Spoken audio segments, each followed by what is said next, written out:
Je suis vraiment content d'être ici.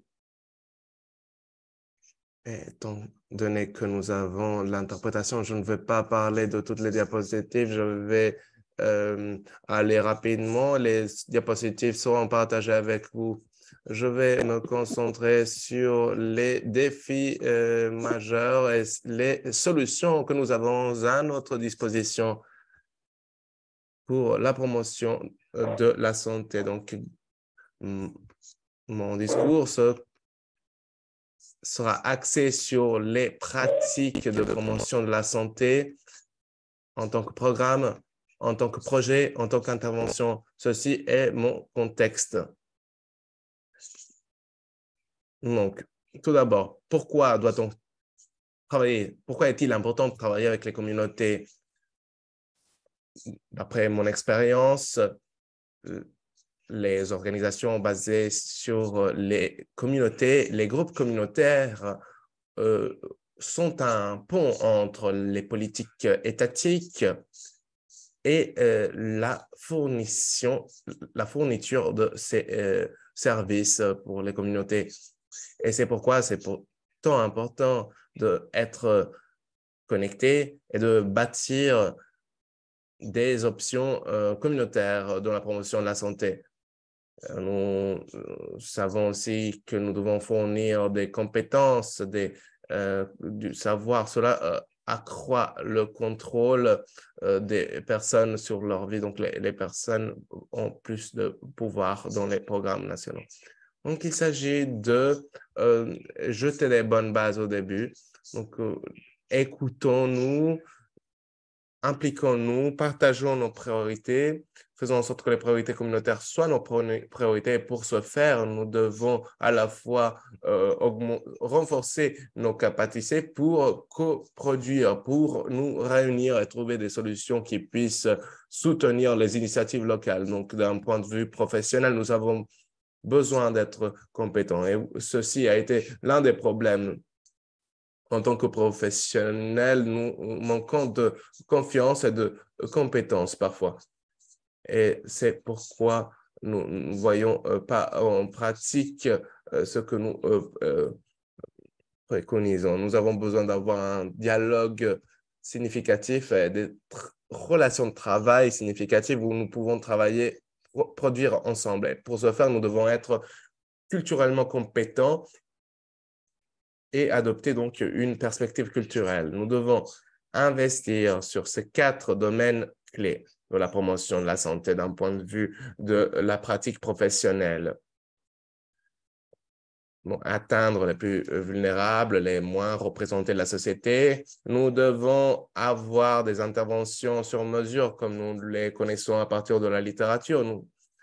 De façon d'avoir le plus grand impact. Et nous devons nous assurer que ce réseau d'organisations communautaires et de bénévoles soit durable. Je voulais vous dire que nous sommes basés sur un contexte urbain. Et il n'y a pas encore d'alternative pour les zones à haute densité populaire. Et quand on a un virus, par exemple, dans ces domaines à haute densité de population, les enjeux deviennent plus difficiles. Donc, sans un système coordonné, les risques sont élevés. Avant de continuer, il faut quand même vous détromper d'un mythe que les personnes ne veulent pas être impliquées dans les programmes. Nous pouvons voir qu'il y a eu un grand niveau de participation. Et d'après mon expérience, le programme a compté aussi des programmes qui n'avaient pas beaucoup de participation. Il faut s'assurer que ce que nous faisons soit une priorité pour les parties prenantes, pour les communautés qui se sentent passionnées de l'enjeu. C'est ce qui les motive, c'est ce qui donne de l'énergie aux personnes, qui les fait impliquer. Les gens sont passionnés de changement climatique, mais ne sont pas nécessairement passionnés d'obésité ou changer ce comportement. Et nous pouvons voir qu'il y a beaucoup de problèmes associés à cet enjeu. C'est un enjeu de la promotion de la santé, promouvoir la sensibilité à cet enjeu. Toutefois, nous voyons aussi dans d'autres parties du monde, les gens, effectivement, sont concernés par l'obésité chez leurs enfants. Et donc, c'est important, la question de la sensibilisation. Donc, quelques solutions rapides pour pouvoir mobiliser les communautés qui travaillent dans la promotion de la santé. Dans le Royaume-Uni, nous avons recruté de milliers de bénévoles pour promouvoir la santé. Ce sont des personnes locaux qui utilisent les réseaux sociaux, leur expérience pour améliorer les connexions entre les services et les ressources dont les personnes ont besoin. Et les personnes ressemblent exactement à ce que vous voyez dans l'image de la photo. Ces personnes organisent des activités locales. Et le point clé ici, c'est ce que j'appelle les connecteurs crédibles qui peuvent accélérer l'instauration de la confiance et dynamiser les communautés. Et c'est une question de confiance. Il faut bâtir une confiance et nous avons besoin la confiance est un enjeu quand nous travaillons avec les communautés. L'autre exemple se base sur l'éducation entre pairs et le travail en petits groupes. Et je vais utiliser l'exemple des mères migrantes, des mères dans les communautés aident les autres mères migrantes et se rencontrent au petit groupe pour discuter de questions telles que l'accès à la santé, à l'assistance sociale.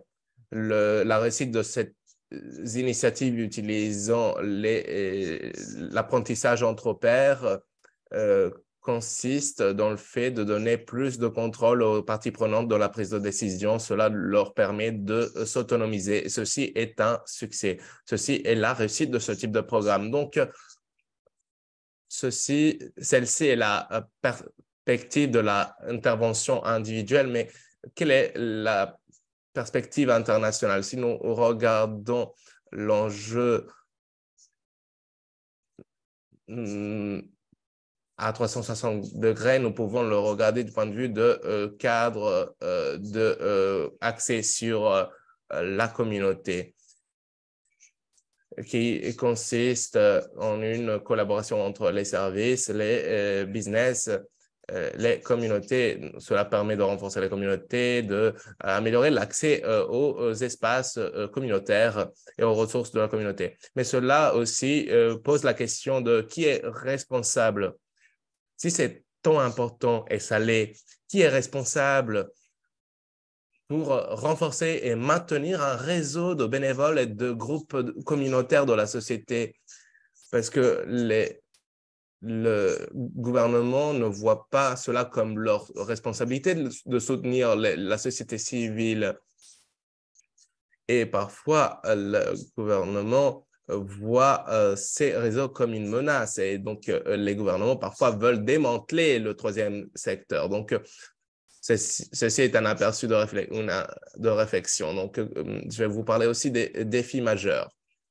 Nous devons être prêts à écouter les besoins de nos communautés et les besoins de nos parties prenantes. Nous pourrions peut-être ne pas les écouter parce que nous ne sommes pas ça ne rencontre pas nos ordres de jour immédiatement, mais nous devons faire en sorte de nous attaquer à ces programmes dans l'avenir pour réussir. Et donc, il faut aussi commencer à écouter les communautés, écouter les parties prenantes. Ce sont des questions que je pose à moi-même quand je travaille. Quel est l'objectif de l'engagement? Est-ce que c'est seulement une manipulation de parties prenantes pour obtenir quelque chose d'eux? Qui sont-ils? Qui est-ce qu'ils représentent? Nous utilisons beaucoup de termes techniques dans la promotion de la santé, comme le renforcement de capacités. Mais le langage que nous utilisons, si nous voulons vraiment concevoir ces procédures, doit être différent. Nous devons adopter une langue commune pour nous assurer que tout le monde comprenne de quoi nous parlons.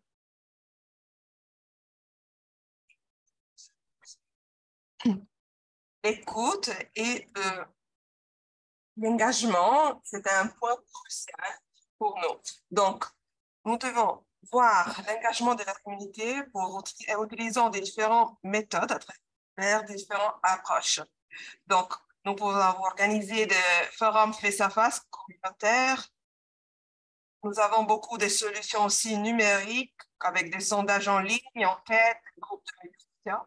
Et nous avons aussi des retours d'informations à partir des services de santé où les personnes pourront aussi transmettre leurs messages et leurs retours. En termes d'engagement et des instruments qui sont disponibles sont en ligne. Nous avons, par exemple, différents programmes qui sont avec des stratégies compréhensives et des outils qui sont importants dans le secteur de la santé que j'utilisais moi-même aussi. L'interaction à l'intérieur de la communauté est très importante et peut aussi engager différentes approches. Donc, nous devons nous focaliser. Pourquoi nous ne devons pas nous engager avec la communauté? Pourquoi? Où nous allons aller? Parce que à l'intérieur de ma carrière, j'ai toujours vu l'engagement de la communauté comme clé dans nos projets. Donc, pourquoi on ne doit pas le faire? Je voudrais partager avec vous seulement un exemple avec un outil que j'ai utilisé en Espagne. Et beaucoup de personnes en Espagne utilisent leur portable pour prendre des photos à l'intérieur d'une communauté qui est très internationale. Et nous avons engagé 39 familles qui ont envoyé 85 photographies. Donc, quelle était leur expérience pendant le confinement de la COVID? Nous avons vu, on réfléchit les différentes expériences de la solitude, mais aussi de l'accès à la santé publique. Donc, comment aussi, par exemple, les personnes portaient les masques au début. Donc, quelles sont les actions de suivi? Nous avons utilisé les images pour collecter les données, mais nous avons besoin de plus d'actions. Donc, nous avons organisé une exposition des images pour partager l'expérience et nous avons aussi organisé des différentes réunions intersectorielles pour discuter les implications de le système et pour pouvoir faire face aux vulnérabilités de la société, y compris les services. Donc, maintenant, je voudrais parler d'un autre défi majeur pour ce qui concerne l'amélioration de la santé communautaire. Comment on peut coproduire des programmes de santé communautaire? Parce qu'on doit le faire tous ensemble. J'ai travaillé sur la coproduction, co-création et co-conception. Et je pense qu'il n'y a pas une approche définitive globale. Nous devons travailler ensemble pour partager les idées avec les différentes parties prenantes pour ce qui concerne la prise de décision, pour améliorer la santé et la prestation des services et l'environnement sain. Bien sûr, cela tient compte de la culture, de la diversité, des structures. Et il devrait vraiment avoir une approche pas à pas et avoir un travail d'engagement pour coproduire ensemble. Je voudrais parler de deux exemples de comment cela a été mis en pratique. Donc, nous avons des différents groupes d'action qui nous permettent que les patients soient engagés avec les services et à partir de l'hôpital. Et aussi, il donne la possibilité d'être représenté avec une voix. Et dans différents cas, ce type d'approche sont, sont assez compliquées parce que les, les patients ont besoin d'avoir accès à ces informations. À partir d'une perspective de communauté, les Safer Parks, les parcs plus sûrs, c'est un projet que j'ai commencé en Nouvelle-Zélande. Donc, beaucoup des endroits dans les villes ont problème de criminalité, de consommation de drogue. Donc, nous devons préserver la sécurité. Donc, dans ces cas-là, les, donc, les, ils ont recruté des bénévoles pour contrôler les parcs.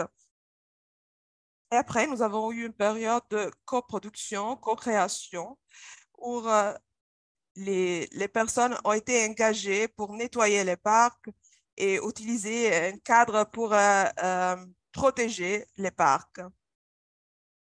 Et ils étaient employés pour aider à collecter aussi des fonds, nettoyer, signaler les problèmes. Donc, les parcs étaient disponibles maintenant pour les personnes qui voulaient faire du sport, mais aussi pour les familles, pour avoir une communauté qui soit en santé.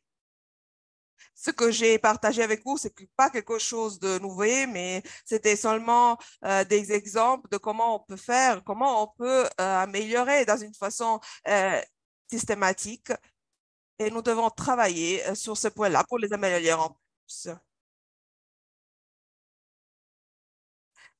Si vous n'avez pas bien compris ma présentation, ou je voudrais faire un petit résumé de points clés que nous devons retenir. Donc, je pense que nous avons 5 points clés que nous devons retenir et que nous devons focaliser. Donc, nous avons besoin de compétences. Nous devons travailler avec les communautés, avec les parties prenantes pour bâtir de la confiance entre nous.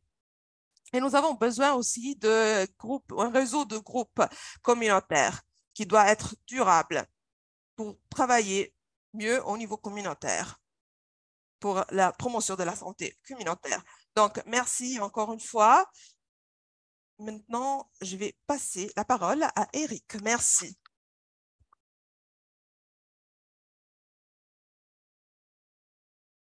Oui, on vous entend. Je m'appelle Eric Breton et c'est un grand plaisir d'être avec vous, avec beaucoup de personnes qui sont en ligne de tous les coins du monde. Nous avons beaucoup de pays qui sont francophones. Donc, merci beaucoup pour Monsieur Laverac, pour ce que vous avez présenté. Une des raisons pour que nous avons fondé cet atelier annuel sur la santé communautaire et parce que nous avons peu de ressources qui sont investies dans le secteur de la santé. Dans différents pays, la santé communautaire est, est un peu laissée de côté. Vous pouvez bien sûr commenter sur ce sujet dans les chats si vous voulez.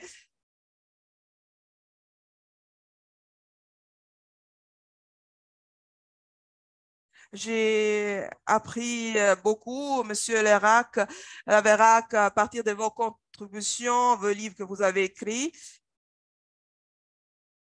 Et je pense une leçon que j'ai tirée est que vous avez formé différents professionnels qui travaillent dans différentes agences au niveau régional. Donc, les personnes sont en train de développer des programmes. Mais une des questions clés est que nous devons engager la population. Nous devons le faire dans une façon plus participative pour que les personnes puissent participer dans l'action. je pense bien que cela est très difficile pour nous parce que nous devons développer des programmes, nous devons définir quels sont les buts de nos programmes et après nous devons trouver les programmes. Donc, c'est très difficile de faire, avoir une approche top-down. Donc, mais à partir des livres de la Vera, que j'ai lu que c'est difficile d'être top-down dans la façon que nous faisons des programmes, mais nous pouvons le faire en cherchant de créer des espaces où les personnes puissent être engagées. Et cela est très important pour différents professionnels qui doivent gérer des programmes, qui doivent vraiment délivrer leurs idées au niveau régional. Même s'ils sont dans une position pour eux qui, qui est difficile pour eux d'être bottom-up, d'engager les personnes, ils ont l'espace pour générer leur idée et créer de l'engagement. Cela est un point que je voulais souligner. L'autre chose, quand vous avez dit que les personnes veulent être engagées, je pense que cela est très vrai. Nous avons beaucoup de personnes qui sont en train de nous écouter. Et donc, si vous avez des idées que vous voulez partager, vous pouvez les mettre dans le chat. Les personnes veulent vraiment être engagées. Vous ne devez pas être seulement des participants à l'intérieur de nos programmes. S'il vous plaît, entrez, participez, levez vos voix et cherchez d'être engagés. Une façon d'engager les personnes est l'exemple que vous avez mentionné. Donc, les cas que vous avez présentés, c'était un bon cas. Et les personnes doivent avoir un rôle à l'intérieur du programme. S'ils n'ont pas un rôle, c'est difficile. Par exemple, des rôles qui peuvent être très faciles. Par exemple, nous avons besoin des tables pour organiser cette activité. Où on peut trouver ces tables? Quelle personne peut trouver des tables, par exemple? Nous avons besoin des bons réseaux à l'intérieur de la communauté. Donc, par exemple, nous pouvons propager cette nouvelle. Donc, nous avons différentes compétences qui sont là. Mais si nous ne mobilisons pas cette compétence en distribuant des différents rôles, ce n'est pas seulement des ordres, mais engager la communauté, cela est très important. Et une chose qu'on a vue dans les dernières années est l'idée que dans la santé publique, si nous travaillons dans les différentes organisations qui sont en train de développer des programmes, un des rôles clés auxquels nous devons nous focaliser est que nous ne sommes pas là pour donner des ordres. Nous sommes ici pour inspirer les personnes. Nous devons nous focaliser quelle est notre destination. Donc, par exemple, pour ce qui concerne l'activité physique, si nous parlons que les personnes ne sont pas vraiment très engagées dans les sports, dans l'activité physique, nous ne devons pas donner des ordres et leur dire qu'ils doivent le faire. Nous devons dire que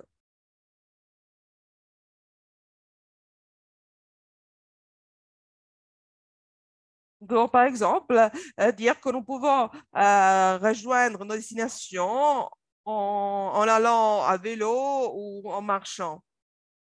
Comment on peut le faire? Nous devons être des experts dans la communauté pour pouvoir engager les personnes et nous devons créer de la sécurité avec les femmes aussi qui peuvent sortir le soir et se réunir et retourner en sécurité. À vous la parole, Laverac. Merci pour m'avoir rappelé avec l'approche bottom-up et que nous devons trouver des solutions pour cela. J'ai publié un document, seulement un document qui parle du traçage parallèle.